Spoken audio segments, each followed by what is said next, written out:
Today's Toy Spot, we are having a look at the Diamond Select Toys Thor, the Special Collector's Edition action figure.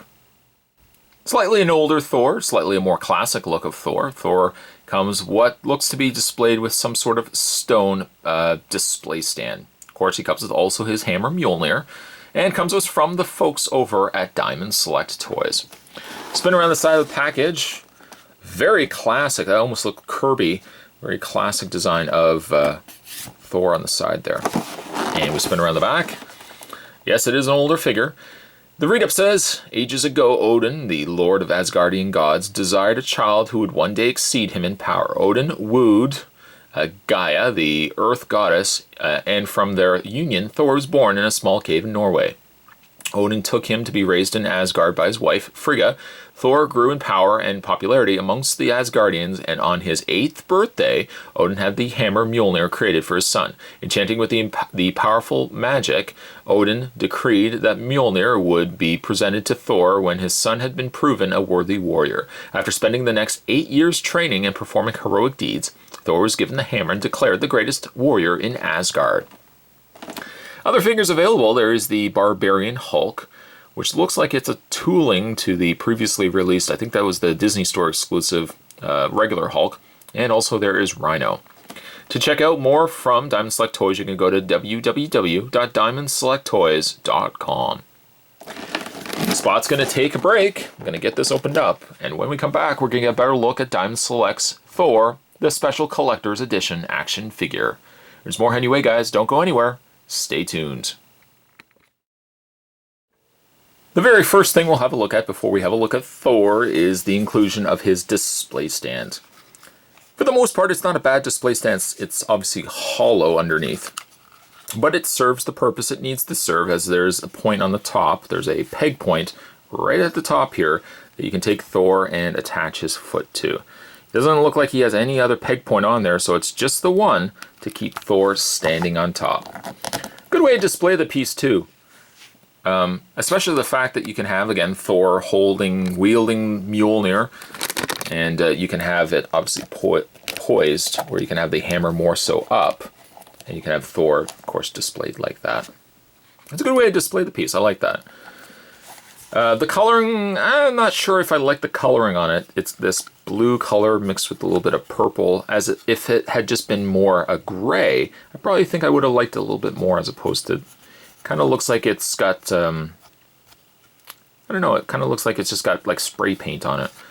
So not really crazy about that, but I do like the fact that it comes with a display stand.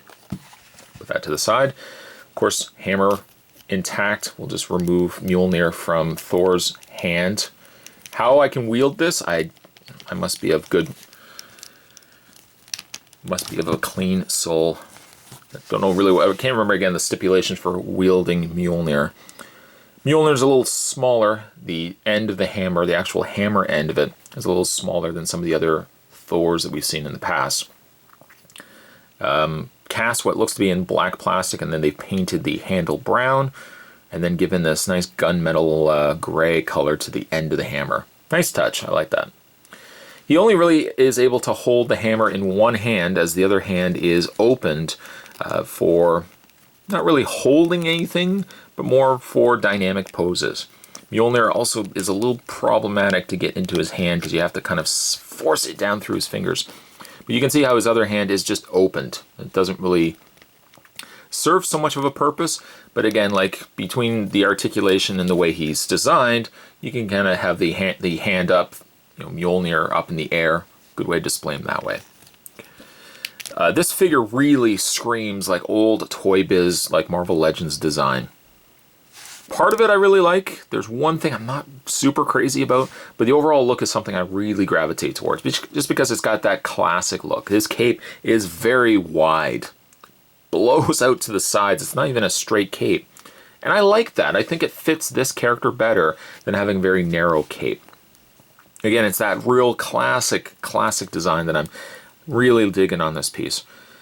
Also something too that you would have seen with older previously released figures too is this dark wash. They put the dark wash on his leggings, and then also in the top tunic torso section of him as well. Now, the one thing I'm not crazy about, of all the things I do like about this figure, one thing I'm not super crazy about is his face. His face feels flat. In fact, turn it to the side, you can kind of see it does look a little on the flat side. From the front, it doesn't look so bad.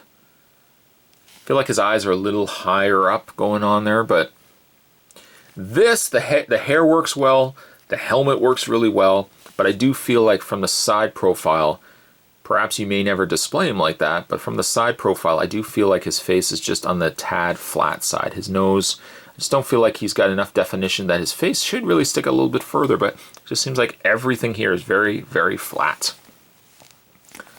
The flesh color is a good color that they went with. They put a little bit of a wash going on in the arms area there too. Kind of like a tan color going on in there as well. I've got some paint. I got a little bit of paint mess going on right around the base neck area where it joins up with the rest of his torso. But because his hair is a certain way, and really from a distance, you're not going to notice it all that much.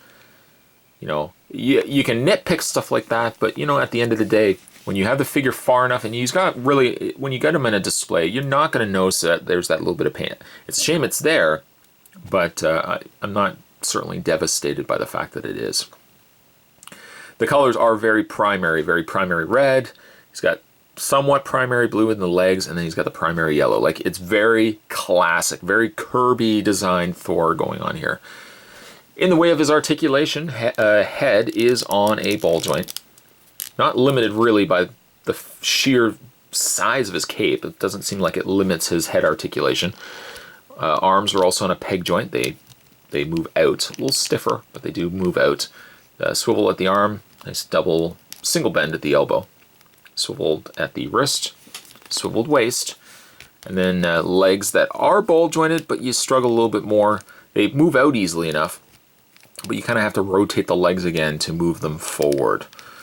Legs are on a double bend in the knee. And then finally you've got that hinged foot. Is it a perfect Thor? No. But from a standpoint of like a classic design Thor, I like it. I do like it. I wish his head wasn't as flat as it is. But at the end of the day, though, it's still a decent Thor that I will be putting in with the rest of my collection and enjoying. Today's Toy Spot, we're having a look at the Diamond Select Toys Thor, the Special Collector's Edition figure. Stay tuned, guys. Spot's going to have more Toy Spots heading your way. Thanks for watching. I'll see you next time.